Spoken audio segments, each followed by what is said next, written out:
નમસ્કાર દોસ્તો, જય શ્રી કૃષ્ણ, રાધે રાધે. કાબેરીજી પોતાની નણંદ સાવિત્રીની સામે એક પછી એક સાડીઓ પથારી રહ્યા હતા. જુઓ દીદી, આ સાડી મેં નાની વહુ માટે મંગાવી છે. અને આ બાજુ જુઓ, આ નાની સાથે ભારે વર્કરમ બ્લાઉઝ. જ્યારે મેં આ પહેરીને જાનમાં ઉતરશે તો મહોલ્લાની સ્ત્રીઓ આંગળા કરડી જશે. કાબેરીજીના અવાજમાં એક અજીબ ગર્વ હતો. ત્યારે જ સાવિત્રીજીએ સાડીને સ્પર્શ કરતા કહ્યું, ભાભી, વસ્તુ તો આખરે અદ્ભુત છે, પણ આટલો બધો ભારે ખર્ચ શું બજેટ હાથ બહાર નથી નીકળી ગયું? કાબેરીજી હસીને બોલ્યા, અરે દીદી, નાના દીકરાના લગ્ન છે અને અરમાનોને કમી થોડી રાખીશું. અને વળી નાની વહુ પૂજા મોટા ઘરની છોકરી છે. તેના મોસાળ પક્ષમાં લોકો જોશે તો શું કહેશે? આપણી નાકનો સવાલ છે ને. એટલે આ સમયે હાથમાં ચાની ટ્રે લઈને મોટી વહુ આરતી રૂમમાંથી આવી. જેની તેની નજર પલંગ અને વિખરેલા અને કિંમતી સાડીઓ ઉપર પડી. તેના પલંગ થંભી ગયા, કારણ કે તેઓ સાડીઓ એવી હતી જેથી આરતીઓ પોતાના લગ્ન સમયે સપનામાં જોઈ હતી. પરંતુ તેના નસીબમાં તો માત્ર 5 સાધારણ સુતરાઉ કોટન સાડીઓ આવી હતી. અચાનક તેની આંખમાં આંખ સામે વીતેલી ક્ષણો તરી આવી. તેના પિતા હોસ્પિટલમાં પલંગ ઉપર હતા. ઓક્સિજન માસ્ક લાગેલું હતું અને તેઓ ધ્રુજતા હાથે નવીનનો હાથ પકડીને કહી રહ્યા હતા, બેટા, મારી દીકરીનું ધ્યાન રાખજે. હું તેને કંઈ નથી આપી શક્યો. અરે, ત્યારે શું સંડીચા કરવાનો ઈરાદો છે? અને આમ શું જોઈ રહી છે? જાણે પહેલા ક્યારેય કપડાં જોયા જ ન હોય. નજર લગાડીશ કે શું? કાબેરજીના તીખા અવાજથી આરતીને વિચારોમાં બહાર આવી અને ધીમેથી બોલી, ના બાજી, બસ જોતી હતી કે રંગ ખૂબ સુંદર છે. ત્યાં જ પાસે બેઠેલા આરતીના ફોઈબા સાસુ સાવિત્રીજી ધ્યાન આપ્યું. આરતીની આંખોમાં ખૂણા ભીના થઈ ગયા હતા. તેની ટાંકણા હતું, ભાભી, કેવી વાતો કરો છો? મોટી વહુ પણ ઘરની લક્ષ્મી છે. તેના દિયરમાં લગ્ન છે તો તેના શું કંઈ નવું નથી લીધું? આખરે તેણે પણ જેઠાણી બની ચૂકવાનું છે. કાબેરીજીએ ચાની ચુસ્કી લીધી અને બેદરકારીથી બોલ્યા, દીદી, આની પાસે જૂની સાડી પડી છે ને તે પહેરી લેશે. હવે દરેકને નવું આપવા બેસીશું તો ઘર વેચાઈ જશે. વળી આને સાણ શણગારનો શોખ ક્યાં છે? તેઓ માવતરવાળાને શીખવ્યું જ એ જ હતું જે કરશે ને. આ મેળું આરતીના કાળજામાં કોરી ખાતું હતું. કંઈ પણ બોલ્યા વગર રસોડામાં જતી રહી. પણ પાછળથી ફોઈબાના અવાજે તેને રોકી લીધી. બહુ રોકા, તે તારી પસંદગીનું કંઈ લીધું નહીં? જો નથી લીધું તો બતાવ, હું તને બજારમાં લઈને દઈશ. આરતીના હોઠ સિવાઈ ગયા હતા. તે કહેતા કે તેની પાસે એક નવો સૂટ ખરીદવા જેટલા પૈસા પણ નથી હોતા, કારણ કે તેનો પતિ નવીન પોતાનો આખો પગાર પોતાના માતાના હાથમાં મૂકી દેતો. રસોડામાં પહેરીને આરતી નળ ચાલુ કરી દીધો, જેથી ને પાણીના અવાજમાં તેની સિસકારીઓ દબાઈ જાય. તેને યાદ આવ્યો એ દિવસ જ્યારે પહેલી વાર આ ઘરમાં આવી હતી. તેની વિદાય વખતે તેની માએ છાનામાના કાનમાં કહ્યું હતું, બેટા, સસરામાં ચૂપ રહેજે, એ સૌથી મોટા ગુણ છે. આરતીએ 2 વર્ષ સુધી એ જ કર્યું જે કાબીરજીના દરેક તાણા મેણાને પ્રસાદ સ્વીકારી લીધો હતો. નવીન એક સુપરવાઇઝર હતો. તેની કમાણી મર્યાદિત હતી, પણ તે દિલનો ખરાબ ન હતો. સમસ્યા એ હતી કે પોતાની મા સામે મૌન રહેતો હતો. પણ આજે જ્યારે આરતીને જોયું કે ઘરમાં પૈસાની કોઈ કમી નથી, બસ કમી છે તો તેના માટે પ્રેમ અને સન્માનની, ત્યારે તેની ધીરજ ખૂટી ગઈ. પેલી બાજુ રૂમમાં કાબેરીજી હજુ પણ પોતાનો વટ બતાવી રહ્યા હતા. દીદી, પૂજા પિતાને કહ્યું કે તેઓ લગ્નમાં મોટી ગાડી આપી રહ્યા છે. હવે બાપ જ વિચારે છે કે બહુ આટલી લક્ષ્મી લઈને આવી રહી છે તો તેની ખાતરદારીમાં કમી કેવી રીતે રાખું? આરતીના બાપે તો ફૂટી ફોડી નહોતી આપી, ઉલટું મારી છાતી પર મગ દળવા બોલી દીકરીને મોકલી દીધી હતી. સાવિત્રીજીએ પોતાની ભાભીનું વર્તન કૂચી રહ્યું હતું. તેમણે સાફ શબ્દમાં કહ્યું, ભાભી, જે વહુ હાથમાં કંઈ નથી લાવતી તે પોતાનું આખું જીવન સેવાઓમાં લગાડી દે છે. અને મોટી વહુ આરતીએ 2 વર્ષની આ ઘરને સાચવ્યું છે. તમે તેને દહેજમાં ત્રાજવે તોલવાનું બંધ કરો. બીજા દિવસે જ્યારે જાન નીકળવાની હતી ત્યારે કાબીરજીએ એક જૂની અને કંધાતી પેટીમાંથી એક કાળી પડી ગયેલી બનારસી સાડી કાઢી. હા લે, આ પહેરી લે. જૂની છે પણ બનારસી છે. ઓછામાં ઓછું લોકોને લાગશે તો ખરું કે અમે તમને કંઈક તો આપ્યું છે. આરતીએ તે સાડી જોઈ તેની ગંધ બતાવી રહી હતી કે વર્ષોથી તેને કોઈ પણ સ્પર્શ નથી કર્યું. નવીન રસોડામાં આવ્યો તો પોતાની પત્નીની લાચારી જોઈને તેનું લોહી ઉકળી ઉઠ્યું હતું. તેણે આરતીનો હાથ પકડ્યો અને રૂમમાં લઈ ગયો અને એક સુંદર પેકેટ આપવા બોલ્યો, આ પહેર આરતી, આ મારી ઓવરટાઈમની કમાણી છે. મેં માને ન હતું કહ્યું, હું નથી ઈચ્છતો કે મારી પત્ની આજે કોઈની સામે માથું ઝુકાવે. જ્યારે આરતી મેં નવી સાડી પહેરી અને બહાર આવી તો કાબેરીજીનો ચહેરો પીળો પડી ગયો. આ ક્યાંથી આવી? તેમણે તોતડાતા પૂછ્યું. તો સાવિત્રીજી હસીને કહ્યું, આ પતિનો પ્રેમ છે ભાભી, જે તમારી નફરત પર ભારે પડી ગયો. કાબેરીજીએ સમયે કંઈ બોલી ન શક્યા. લગ્ન સંપન્ન થયા અને બીજે દિવસે નાની વહુ પૂજા ઘરે આવી ગઈ. પણ ઘરના નિયમો બદલાઈ ગયા હતા. પૂજાએ પહેલા જ અઠવાડિયે કહી દીધું હતું કે રસોડામાં પગ નહીં મૂકે. માજી અને ધુમાડાજીને એલર્જી છે. તો કાબેરીજીએ તેને આરતી પાસે તળાવ કામ કરવાતા કરતા અને પૂજા સામે ભીંજાયેલી બીલી બની ગયા. કોઈ વાંધો નહીં બેટા, આરતી છે ને, પરંતુ અતિનો અંત નિશ્ચિત છે. એક દિવસ આરતીની તબિયત એટલી ખરાબ થઈ ગઈ કે બેભાન થઈને પડી ગઈ. નવીન તેને ડૉક્ટર પાસે લઈ જવા લાગ્યો તો કાબેરીજીએ રસ્તો રોકી લીધો. ડ્રામાબાજી બંધ કરો, કાલે ઘરના સત્યનારાયણની કથા છે. બધું કામ કોણ કરશે? એક પેરાસિટામોલ ખાઈ લે અને આ કામ પર લાગી જા. આ સાંભળી નવીન કહે તે પહેલાં જ આરતીએ સખત અવાજે કહ્યું, માજી, તમે જ કહ્યું હતું કે નાની વહુ લક્ષ્મી છે, તો હવે લક્ષ્મી પાસે કામ કરાવશો? તો હું આ ઘરની મોટી વહુ છું, કોઈ બંધુઆ મજૂર નથી. તમે મને દહેજના કારણે નીચી બતાવી છે અને મારા બીમારીનું પિતાનું અપમાન કર્યું. હવે મારા અને તમારા રસ્તા અલગ છે. આ સાંભળે કાબેરીજીએ મોટેથી કહ્યું, વહુ, જીભ ચલાવતા લાગી છે તારી, નીકળી જા મારા ઘરમાંથી. ખાલી હાથે આવી છે, ખાલી હાથે નીકળી જા. આરતી હસી. એક એવી મુસ્કરાટ જેમાં દર્દ ઓછું અને જીદ વધારે હતી. ખાલી હાથે નહીં માજી, હું મારી સાથે મારું સ્વાભિમાન અને મારો પતિ લઈને જઈ રહી છું. કાબેરીજીએ કહ્યું કે સપનામાં પણ નહોતું વિચાર્યું કે જે વહુએ તેમને 2 વર્ષ સુધી પગમાં જૂતી સમજી તે આજે તેમની સામે છાતી તાણીને ઊભી રહી છે.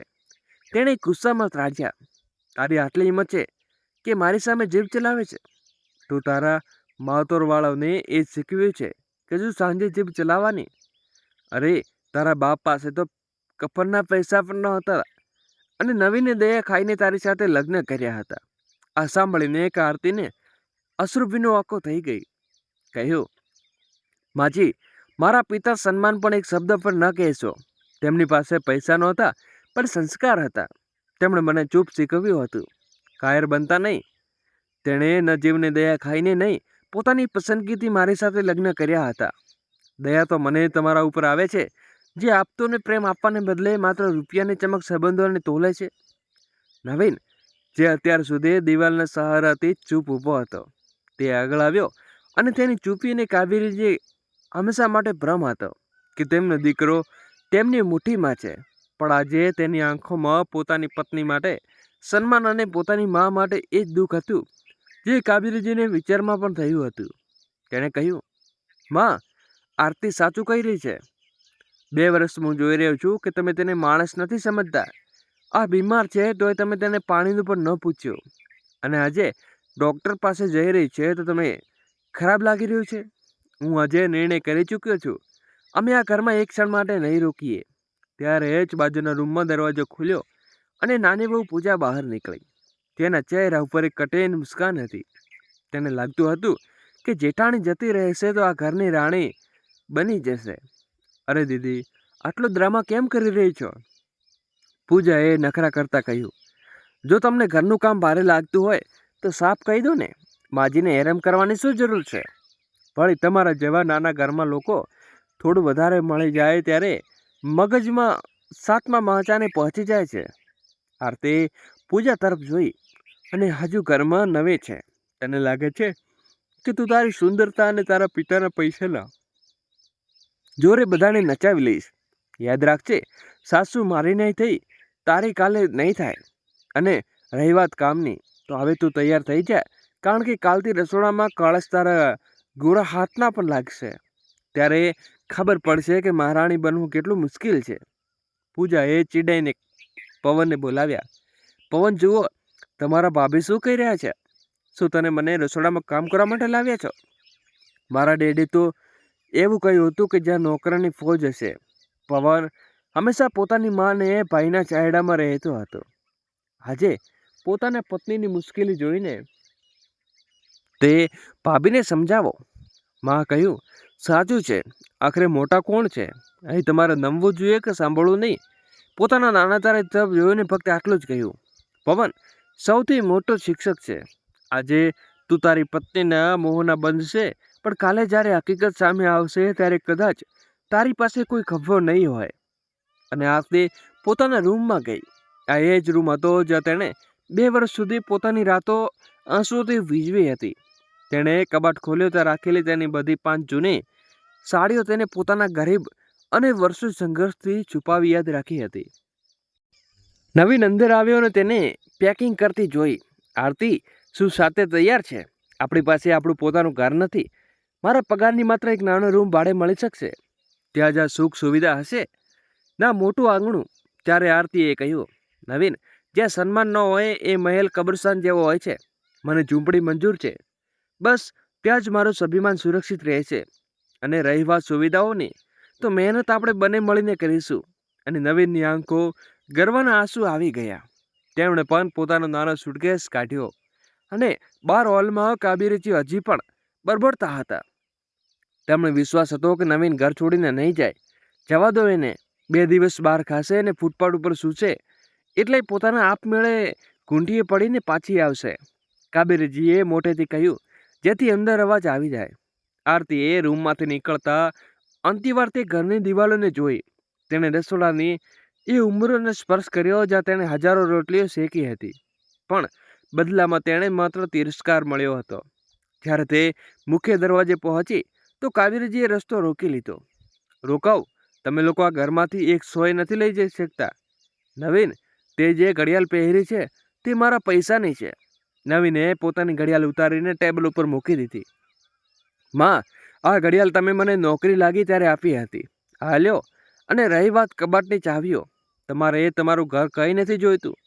આરતીએ પોતાની કબાટમાંથી સોનાની 2 બંગડીઓ ઉતારી અને આ તેના લગ્નની એક વિવિધ નિશાની હતી જે કાબેરીજીએ તેને આપી હતી. હાલ્યો માજી. તો કહ્યું કે હું કંઈ નહીં લઈ જાવી, હું તો લઈને જઈશ નથી રહી. હવે તમારી આ બંગડીઓ તમારી એ નાની વહુને આપી દેજો, જે કદાચ આ મેળાવને પણ તમારી સેવા નહીં કરે. કાબેરીજીએ ગુસ્સામાં બંગડીઓ પકડી લીધી. તેને લાગ્યું કે તેને જીવનમાં મળવાની હતી, પરંતુ તેના દરવાજો બંધ થઈ જશે. ઘરમાં એક અજીબ શાંતિ છવાઈ ગઈ. એ શાંતિ જે અવારનવાર તોફાનનો સંકેત હતી. રાતના 10 વાગી રહ્યા હતા.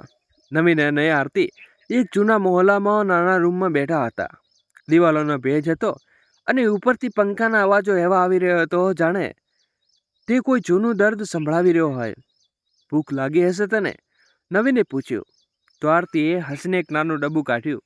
રસ્તામાં જે બિસ્કિટ લીધા હતા તે ખાઈ લઈને છીએ. આજે આપણી નવી જિંદગીની પહેલી શરૂઆત છે. આ રૂમ નાનો છે, પણ અહીં તમારા માના તાણા નહીં ગુંજી રહ્યા. નવીને આરતીને પોતાની છાતીએ લગાડી લીધી. હું તને વચન આપું છું આરતી, કે એક દિવસ હું તને બધું આપીશ જેને તું હકદાર છે. બીજી બાજુ કાવેરીજીએ ઘરમાં ભૂખનો તાંડવ શરૂ થઈ ચૂક્યો. પૂજા બેટા, જરા રસોડામાં જઈને કંઈક બનાવી લે. રાતના 10 વાગી રહ્યા છે. તો કાવેરીજીએ તે પ્રેમથી કહ્યું, પણ પૂજા પોતાના મોબાઈલમાંથી નજર હટાવ્યા વગર બોલી, મમ્મીજી, મેં પવનને કહી દીધું છે તે જમવાનું ઓર્ડર કરી રહ્યો છે. મને રસોઈ બનાવતા નથી આવડતું અને આ ગરમીમાં હું ગેસ પાસે નથી જઈ શકતી. કાવેરીજીનું મુખ ખુલ્લું અને ખુલ્લું રહી ગયું. બહાર જમવાનું બેટા? આ તો ઘરમાં ક્યારે બહાર ખાવાનું નથી આવ્યું. અને વળી પવનનો પગાર અત્યારે એટલો નથી કે રોજ બહારથી મંગાવી લાવે. તો પછી તમે બનાવી લો માજી. પૂજાએ સન્નાટાથી જવાબ આપ્યો. કાલ સુધી તો તમે કહેતા હતા કે તમે બહુ સુરતીલા છો. હવે શું થયું? આ સાંભળી કાબેરીજીના પગ તળેથી જમીન સરકી ગઈ. તેમણે પહેલીવાર અહેસાસ થયો કે તેમને સોનાનું ઈંડું આપતી મુરગીને ઘરમાંથી કાઢી મૂકી છે. બીજી તરફ નવીને પોતાની જૂની સાયકલ ખૂણામાં ઊભી કરી અને હાથમાં ધોઈને સાદગી પાસે બેસી ગયો. આરતી, આજે ઓફિસમાં બધા પૂછતા હતા કે ઘર કેમ બદલી નાખ્યું. મેં બસ એટલું જ કહ્યું કે હવે પોતાની ગૃહસ્થી જાતે સંભાળવી છે. આરતીએ એક નાની કેટલીમાં ચા બનાવી. સાચું કહું, તમે બીજાના રૂમમાં ઓકસર જીવવા કરતાં સારું છે કે પોતાની મહેનતની સૂકી રોટલી ખવાય. એમ પણ આજે મેં પાસેથી એક સિલાઈ સેન્ટર વાત કરી છે. તેઓ કહેતા હતા કે જો તને ફૂર્તિ પર ભરતકામ કરી આપું તો તે મને 10 પીસે પ્રમાણે પૈસા આપશે. આ સાંભળીને નવીનની આંખો ભરાઈ આવી. ત્યારે કામ કરવાની શું જરૂર છે? હું છું ને. જરૂર પૈસાની નથી નવીન, આરતીને ચાનો કપ પકડાવતા કહ્યું. જરૂર એ ઓળખાણની છે અને કર્મ ક્યાંય ખોવાઈ ગઈ હતી. ત્યાં જો ફક્ત એક વહુ હતી જે દહેજમાં ન લાવી તેનું મેણું મળતું હતું. અહીં હું એક વહુ છું જે પોતાના દમ ઉપર પોતાની ઘરની ઈંટોમાં જોડશે. અને રાતે પંખા વગર બંનેને એવી ઊંઘ આવી જે છેલ્લા 2 વર્ષમાં ક્યારેય નહોતી આવી. ત્યાં ન તો કાબેરીજીના નસ્કારો ડર હતો કે ન સવારે 4 વાગે ઉઠીને બધાની ફરમાઈશો પૂરી કરવાનો તણાવ. ઈધર મોટા ઘરમાં સન્નાટો પથરાયેલો હતો, પણ આ શાંતિ શકુનવાળી ન હતી. કાબેરીજી સવારે 6 વાગે ઉઠ્યા અને ટેવ મુજબ બૂમ પાડી, વહુ, ઓ વહુ, ચાલ આ વધુ માઠું ફાટી રહ્યું છે. અવાજ ઘરમાં ગુંજીને પાછો આવ્યો. અચાનક તેમની યાદો આવ્યું કે આરતી તો જતી રહી, પણ તેને ભારે મનની રસોડા તરફ પગ ઉફાડ્યા. ત્યાં જ વાસણોનો ઢગલો પડ્યો હતો. કાલે રાત્રે જે બહારથી જમવાનું મંગાવ્યું હતું તેના ખાલી ડબ્બા તેમની એડી સ્ટીલો અને શીખના પહાડોની જેમ ઊભા હતા. માખીઓ તે કીડીઓ પણ તેના ઉપર જમી રહી હતી. કાવેરીજીએ એક નાક શીખતા પૂજા તરફ દરવાજો ખટખટાવ્યો. પૂજા, ઉઠને બેટા, જો રસોડામાં શું હાલત છે જરા મારો હાથ બટાવતો, હું ચા બનાવી લઉં. અંદરથી પૂજા ઊંઘમાં ડૂબેલા અને ચીડાના અવાજમાં આવ્યો. મમ્મીજી, પ્લીઝ સવારમાં સ્વર મચાવશો નહીં. મારો સ્લીપ ટાઈમ છે. અને રહી વાત વાસણોની, તે તો કોઈ કામવાળી કેમ નથી રાખી લેતા? મારાથી આ બધું નહીં થાય. આ સાંભળીને કાવેરીજી શબ્દ થઈ રહ્યા હતા. તે વહુના પિયરમાં અમીરીની ચર્ચાઓ પણ તેમને આખા મહોલ્લામાં કરી હતી. હવે તેઓ તેમની કામવાળી રાખવાની સલાહ આપી રહ્યા છે. તેમણે જાતે ચા બનાવી અને પહેલીવાર અહેસાસ થયો કે આરતીને બનાવેલી ચાને માત્ર ખાંડ નહીં પણ સવણ પણ ઓગળેલો હતો. સાંજે પવન ઓફિસેથી પાછો ફર્યો તો પૂજાએ કહ્યું, સાંભળો પવન, મમ્મીજી કહેતા હતા કે ઘરનું કામ કરો અને તમે એમને સમજાવી દો કે હું આ બધું કરવા માટે નથી આવી. પવન પોતાની મા તરફ જોયું તો તે સોફા ઉપર થાકેલી હારેલી બેઠી હતી. માં, પૂજા સાચું કહી રહી છે. તમે કેમ તેને હેરાન કરો છો? કાલથી એક કામવાળી રાખી લો. બેટા, કામવાળીના પૈસા ક્યારે આવશે? નવીન તો પોતાનો આખો પગાર ઘરમાં ખર્ચ માટે આપતો હતો. તેમાંથી લાઇટ બિલ અને રાશન પણ આવતું હતું. હવે તેની કમાણી જતી રહી અને તારી કમાણી તો પૂજાના બ્યુટી પાર્લરમાં બિલ પૂરું નથી થતું. તો શું હું ભાઈ સાહેબના પગમાં પડી અને તેમને પાછા બોલાવી લઉં? તમે તો તેમને કાઢ્યા હતા, પવન બોલ્યા. અને કાબેરીજી કંઈ બોલી શક્યા નહીં. પેટની ભૂખ અને ઘરની આ વ્યવસ્થા તેમણે ધીમે ધીમે કચડી રહી હતી. મહિનાઓ વીતતા ગયા ત્યારે આરતીનું સિલાઈ મશીન કામ નીકળી ગયું. તે રાતભરમાં જાગીને કપડા ઉપર જરીકામ કરતી હતી.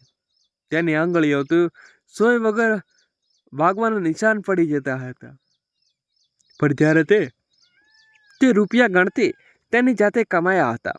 તે બધો દર્દ ગાયબ હતો. ધીમે ધીમે મોહલ્લાની સ્ત્રીઓને ખબર પડી કે મોટી બહુ સુંદર ડિઝાઇન બનાવે છે. તો સ્ત્રીઓ ક્યારે કાબરીજીના ઘરે જઈને આરતીને બિચારી સમજાવતી. તેઓ પાસે પોતાના કપડાં સીવડાવતા આવવા લાગ્યા. આરતીએ પોતાની ગરીબી, પોતાની નબળાઈ નહીં પોતાની ઢાલ બનાવી લીધી હતી. બીજી બાજુ કાબેરીજીના ઘરમાં તિરાડો પહોળી રહેતી હતી. પૂજાએ ઘરમાં ખર્ચાઓ ઉપર કેટલો કંટ્રોલ કરવાનું શરૂ કરી દીધું. તેને કાબેરીજીને પસંદગીની દાળ બનાવવાનું બંધ કરી દીધું, કારણ કે તેને જેન્ટ્સ ફૂડ પસંદ હતું. મમ્મીજી, હવે તે ઘરમાં ફક્ત એ જ બનશે જે હું ખાઈશ. તમારે જો સાદું ખાવું હોય તો પોતાની માટે અલગથી બનાવી લેજો. પૂજાએ બે ટૂંક શબ્દોમાં કહી દીધું. પવન માત્ર પ્રેક્ષક હતો. તેને ડર હતો જે પૂજાની વિરુદ્ધમાં બોલશે તો તે પોતાના પિયરમાં જતી રહેશે અને તેઓ સાસરીમાં જે ફ્લેટ આપવાનો વાદો કરી ચૂક્યા હતા તે હાથમાંથી નીકળી જશે. આ બધો જોઈ કાબરીજી હવે રસોડામાં એકલા બેસી ચૂક્યા હતા. તે રોતા તેમને યાદ આવતું કે તેઓ કોઈ આરતી તેમને પહેલાં તેમની પસંદગીના ભજીયા બનાવી લેતી હતી. કહેતી રીતે કે પગમાં બહુ તેલની માલિશ કરતી હતી. આજે પૂજા તેમની પાસે પસાર નથી તો અંતરથી ખુશ્બુ આવતી, પણ મમતાની નહીં. એક દિવસ કાબેરીજી બજાર ગયા તો અચાનક તેમની નજર એક દુકાન પર ઊભેલી આરતી ઉપર પડી. આરતીના ચહેરા ઉપર એક આત્મવિશ્વાસ હતો. કાબેરીજીનું મન થયું કે તેમની સાથ પાડે, પણ તેમનો અહંકાર આડે આવ્યો. ત્યાં તેમણે જોયું તો આરતી પાસે એક મોટી દુકાનનો માલિક આવ્યો અને તેને કપડાના ઘણા બધા પેકેટ આપ્યા. બહેનજી, તમારી ડિઝાઇન બહુ માંગ છે, આ લ્યો, અઠવાડિયે તે પેમેન્ટ. દુકાનદારે સન્માન સાથે કહ્યું. કાબેરીજી આ જોઈને દંગ રહી ગઈ. તેણે તેમને ફૂટ જોઈ નથી, આજે પોતાને નામે ઓળખાતી હતી. તેમના દિલમાં પસ્તાવાની એક નાની ચિનગારી સળગી ઉઠી હતી. ઘરે પહોંચતા જ કાબેરીજી સાથે સુકન તાવ હતો. તેમણે પૂજાને અવાજ દીધો, વહુ, જરા માથા ઉપર પટ્ટી મૂકી દે ને, બહુ બળતા થઈ રહી છે. ત્યારે જ પૂજા પોતાના રૂમમાંથી નીકળી, હાથમાં પોતાનું મેકઅપ લિફ્ટ લઈને, ઓય માય ગોડજી, તમારે હંમેશા ત્યારે બીમાર પડવું હોય જ્યારે મારી પાર્ટીમાં જવાનું હોય. પવન, ચાલો ને, લેટ થઈ રહ્યા છીએ. અમિતજી, કોઈ ટિકિટ ખાઈ લો, ઠીક થઈ જશે. પવન ઝાટકો મારતા બોલ્યો, તો શું ડૉક્ટર છું? પૂજા ચિલ્લાઈને, તમે નહીં ચાલો તો હું એકલી જતી રહીશ. પવન પોતાની માને એકલી છોડીને પૂજાની પાછળ ભાગી ગયો. કાબેરીજી અંધારામાં રૂમમાં એકલા પડ્યા રહ્યા. તેમને એ દિવસની યાદ આવી જ્યારે આરતીને તાવ હતો અને તેમણે જબરજસ્તી રસોડામાં મોકલી હતી. આજે નિયતિએ પોતાનું ચક્ર પૂરું કરી લીધું હતું. એ જ તડપ, એ જ એકલા, પણ એક નસીબ હતું. ગળામાં તરસના લીધે શોષ પડી ગયો હતો. લથડતા કદતે તેમણે રસોડા તરફ જવા લાગ્યા તો અચાનક તેમને ચક્કર આવવા લાગ્યા અને તેઓ ત્યાં જ ભોય પર બેસી ગયા.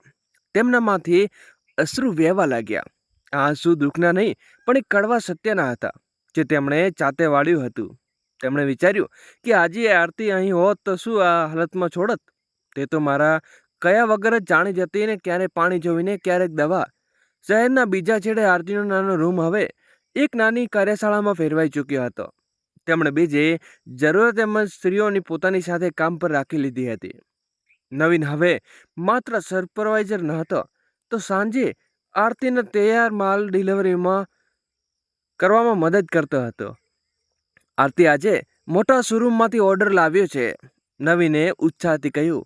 લોકો તારા હાથમાં ભરતકામના દીવાના થઈ ગયા છે. તેઓ ઈચ્છે છે કે તું તેમના બુકીટ માટે એક સોશિયલ ક્લેટ તૈયાર કર. અને આરતીએ પોતાની થાકેલી આંખો લૂછીને મુસ્કાન, આ બધું તમારી હિંમતનું પરિણામ છે. નવીન, જો તે દિવસે તે મારો હાથ પકડીને તે ઘરમાંથી બહાર ના કાઢી હોત તો આજે પણ હું માત્ર રોટલી વચ્ચે મારી જિંદગી શોધતી હોત. આરતીના વ્યક્તિત્વમાં એક નવી ચમક આવી ગઈ હતી. હવે તે ડરીને વાતો ન હતી કરતી. તેના શબ્દોમાં વચન હતું અને ગરીબીમાં તેને તોડી ન હતી, પણ વધુ નિખારી દીધી હતી. બીજા દિવસે સવારે પવન અને પૂજા જ્યારે પાર્ટીમાંથી પાછા ફર્યા તો કાબેરીજી રસોડાની સામે બેભાન પડેલા હતા. આ જોઈને પવન ગભરાઈ ગયો. માં, તમે અહીં શું કરો છો? ત્યારે પૂજાએ તંજ કસતા કહ્યું, ઓહો, ડ્રામા શરૂ થઈ ગયા. પવન, લાગે છે કે મમ્મીની તારી સહાનુભૂતિ જોઈ છે. વળી કાલે રાતે પાર્ટીને કેવી મજા આવીને. મારા હેડ કહેતા તારા તેઓ આવતા મહિને આવતે નવા ફ્લેટમાં શિફ્ટ થવા દેશે. પવન પહેલી વાર પૂજાને કડક અવાજે બોલ્યા, ચૂપ રહે પૂજા, જોતી નથી, મારે ભાન નથી. તેઓ પોતાની માને ઊંચકીને પલંગ ઉપર લવડાવ્યા. જ્યારે ડૉક્ટર આવ્યો તો તેમણે સાફ કહી દીધું કે અમને બહુ ભારે માનસિક તણાવ અને નબળાઈ છે. સમયસર ખાવાનું અને સંભાળ નહીં મળે તો હાલત બગડી શકે છે. પૂજાએ ત્યાં જ ઊભા કહી દીધું, સાંભળ પવન, હું મારી બ્યુટી ખરાબ ન કરી શકું. તો મમ્મીજી આટલા બીમાર છે તો એમને કોઈ વૃદ્ધાશ્રમ કે હોસ્પિટલમાં દાખલ કરાવી દો. હું અહીં જ 24 કલાક તેમની સેવામાં નથી બેસવાની. મજબૂત થઈને પવને પોતાના ભાઈ નવીનને ફોન કર્યો. ભાઈ, માની તબિયત બહુ ખરાબ છે. ડૉક્ટર કહે છે કે તેમને સંભાળની જરૂર છે. શું તમે એકવાર આવી શકો છો? નવીનનું દિલ પીગળી ગયું. તેમણે આરતી તરફ જોયું તો રસોડામાં ફોન લીધો અને શાંત અવાજે કહ્યું, પવન, માજીની સેવા માટે નાની વહુ છે ને, એ તો માજી માટે બહુ દહેજ લાવ્યા છે. તેમની પાસે તો ફ્લેટ છે. પછી તેમને કોઈ બોલવામાં વારો આવી રહ્યો છે. એમને તો ખાલી હાથે કાઢ્યા હતા. આટલું કહીને આરતીએ ફોન કાપી નાખ્યો. તે જાણતી હતી કે જો તે અત્યારે જતી રહેશે તો કાબેરીજી ક્યારેય પોતાની ભૂલનો અહેસાસ નહીં કરે. તેમણે નવીનને કહ્યું, આપણે જઈશું પણ અત્યારે નહીં. તેમણે તે સમજવા દો કે સંબંધોની કિંમત નોટોની ઘડીમાં નથી, પણ સાથે ઊભે રહેવાની થાય છે. દિવસે ને દિવસે વીતતા ગયા. પૂજાએ પિતાનો તે ફ્લેટવાળો વાદો એક છળ નીકળ્યો. હકીકતમાં પૂજા પિતા પાસે દેવામાં ડૂબેલા હતા. તેમણે પોતાની દીકરીના લગ્ન પત એટલા માટે ધામધૂમથી કર્યા હતા જેથી કોઈ અમીર ઘર મળી જાય. જ્યારે પવને આ ખબર પડી તો ઘરમાં કોહરામ મચી ગયો. તે મારી સાથે જૂઠું બોલ્યું પૂજા. તે કહ્યું હતું કે બહુ અમીર છે. પવન ચિલ્લાલો અને પૂજા પોતાની અસલી રંગ બતાવ્યો. તો શું બહુ મોટો રાજા છે? આ સડેલા ઘરમાં રહેવા માટે હું મારી જિંદગી બરબાદ નહીં કરું. મારા ડેડે ફ્લેટ ના આપ્યો તો શું થતું? હું હવે અહીં એકલી ક્ષણ નહીં રહું. તેણે પોતાનો બધો કિંમતી સામાન પેક કર્યો અને પવનને છૂટાછેડાની ધમકી આપીને પોતાના પિયરમાં જતી રહી. પવન એકલો રહી ગયો. દેવાવાળા ઘરમાં દરવાજે ટકોર મારવા લાગ્યા અને કાબીરજીએ તો અહંકાર, તે હવેલી જેવું ઘર હવે તેમના હાથમાંથી સરકી રહ્યું હતું. બીજા દિવસે સાંજે જ્યારે પવન અને કાબીરજી અંધારામાં બેઠા હતા ત્યારે દરવાજે એક ગાડી રોકાઈ ગઈ. નવીન અને આરતી અંદર આવ્યા તો પવન તરત જ ભાઈના પગમાં પડી ગયો. ભાઈ, બધું પૂરું થઈ ગયું. પૂજા આપણને છોડીને જતી રહી છે. ઘર વેચવાનું છે અને માલી હાલત જુઓ. નવીને પવનને ઊભો કર્યો અને બોલ્યો, મેં કહ્યું હતું ને સમય સૌથી મોટી શિક્ષણ છે. આરતી પગે વધી અને તેણે કાબીરજીને ઠંડા હાથોમાં પકડી લીધા. તો કાબીરજી વૃદ્ધ અવાજે કહ્યું, વહુ, તું આવી ગઈ. મને લાગ્યું તો કે ક્યારેય પાછી નહીં આવે.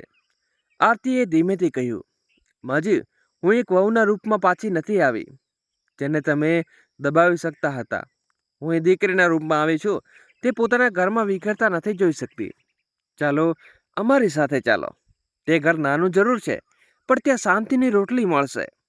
બીજા દિવસે કાબીરજી નાના રૂમમાં આવી ગયા. તેમણે જોયું ત્યાં કોઈ નોકરો ન હતા, છતાં પણ ઘરની ચમકી રહ્યું હતું. સવારે જ્યારે આરતી ચા લઈને આવી તો કાબીરજીએ તેનો હાથ પકડી લીધો. વહુ, મારે 2 બંગડીઓ પાછી આપવી છે જેને મેં તારી પાસેથી છીનવી લીધી હતી. તો આરતીએ મુસ્કાનથી કહ્યું, માજી, એ બંગડીઓની ચમક ઝાંખી પડી ચૂકી છે.